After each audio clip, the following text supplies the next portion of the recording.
Uniqueness is obtained, not inherited. What do we mean by this? Let's first ask ourselves a simple question. What is uniqueness? What's the first thing that pops in your mind when you hear the word uniqueness? Raise your hand if you thought of something related to appearance. Okay. You might have thought of someone having green eyes or your redhead friend, right? But on a deeper level, we can define uniqueness as individuality, identity, or character. When we hear these words, we think of them as something that we're born with, again, just like how your redhead friend was born with red hair. Personality-wise, however, you're not born brave. You learn how to be brave. I remember traveling to Tunisia and meeting an elderly woman who was selling cotton candy at a busy tourist town. Cotton candy, as you can see here, has always held a special place in my heart, ever since I was a kid. So without a second thought, I made my way over to her little stall. The woman noticed me and she complimented my blue dress. She said it reminded her of a dress she had once bought for her daughter's birthday. And with that, our conversation flowed naturally.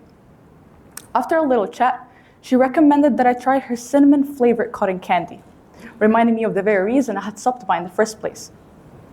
But wait for a second, cinnamon cotton candy flavor? It sounded a bit strange. It wasn't a flavor I'd ever associated with a soft, sweet treat. But something about the way she spoke convinced me to give it a try. And guess what? It's now my favorite cotton candy flavor. There are two elements that develop our identity: connections and experiences. Having a meaningful conversation with the lady was a form of connecting, and trying an unexpected cotton candy flavor was a new experience. If we really think about this, we will notice how these two elements often go hand in hand. I would have never tried the cinnamon cotton candy flavor if I hadn't taken that first step to approach the lady. So it's the willingness to connect and try new things that allows us to discover unexpected joys and deepen our understanding of ourselves. If we imagine ourselves as pies, yes, you heard me right. Let's say you're an apple pie and you meet another pie, a blueberry one, and you like it. So you exchange pieces. If you come across 10 more pies you like, you'll end up with a lot of different pie pieces. The beautiful thing about this is that we all end up with different number of pieces of a ton of different types of pies. And that's what makes us unique. We become a blend of all the connections and experiences we've gathered along the way. No two pie pieces are ever the same because the pieces we collect are shaped by our individual journeys. So embrace every opportunity to share and exchange your pie pieces because that's how you build a life that's uniquely yours. So how? How do I get exposed to more connections and experiences? Hear me out. You don't even have to try. Just allow yourself to flourish in the flow of your everyday life. What I mean is, next time you're in the elevator and someone is asking, is it going down? Instead of just saying yes, you could say, yeah, are you heading to uni? You want to say, yeah, I'm going to the library. That small extra phrase will trigger a thought process in your head. You'll think, oh, they're going to the library. They're probably gonna get some work done. Why don't I go too and finish off my assignment that's due tomorrow? See what happened there? It changed something small inside you.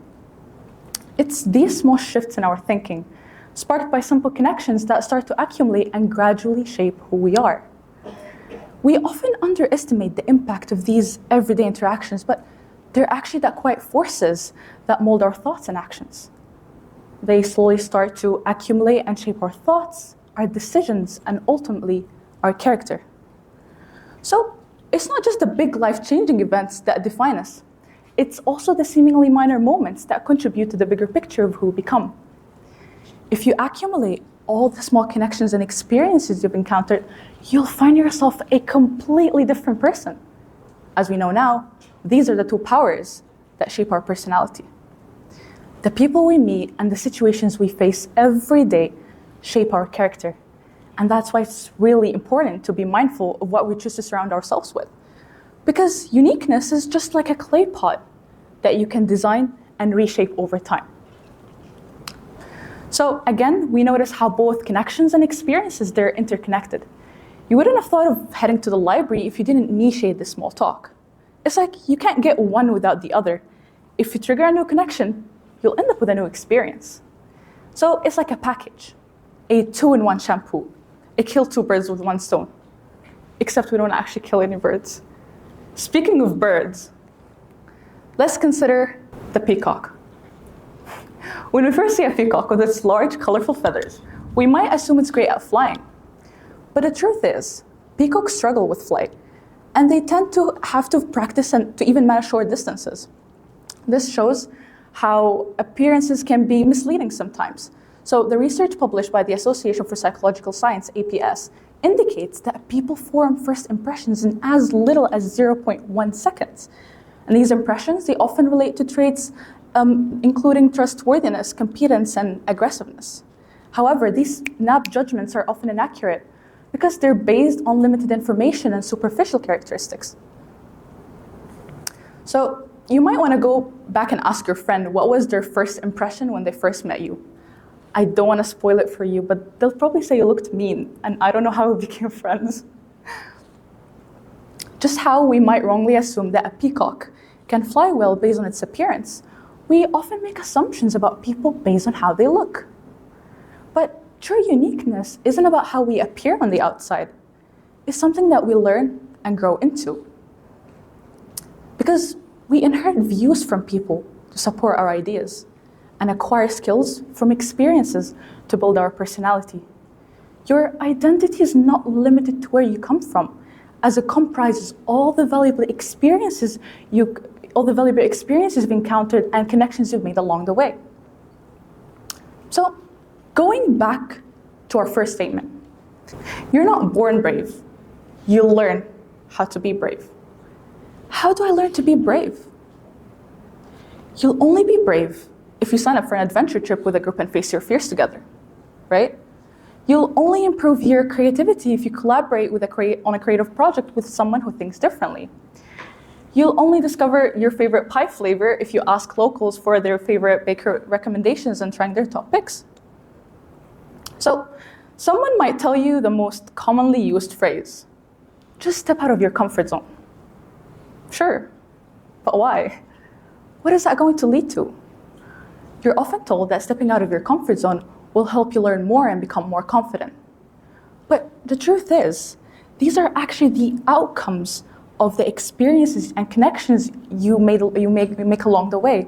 Once you realize that your uniqueness is shaped by the power of connections and experiences, you'll find yourself naturally stepping out of your comfort zone. Not because you're told to, but because that's where growth truly happens. Think about the moments that have shaped you, the conversations that sparked a new idea, the challenges that pushed you to grow. These are the experiences that define us. And they happen when we open ourselves up to the possibilities around us. So instead of focusing on the fear of stepping out, focus on the opportunities that lie ahead. The people you'll meet, the lessons you'll learn, and the pieces of yourself you'll discover along the way. Everything we do, every person we meet, helps shape who we are. Because after all, we're all individuals, searching for our own individuality, identity, and character. Thank you so much. Thank you.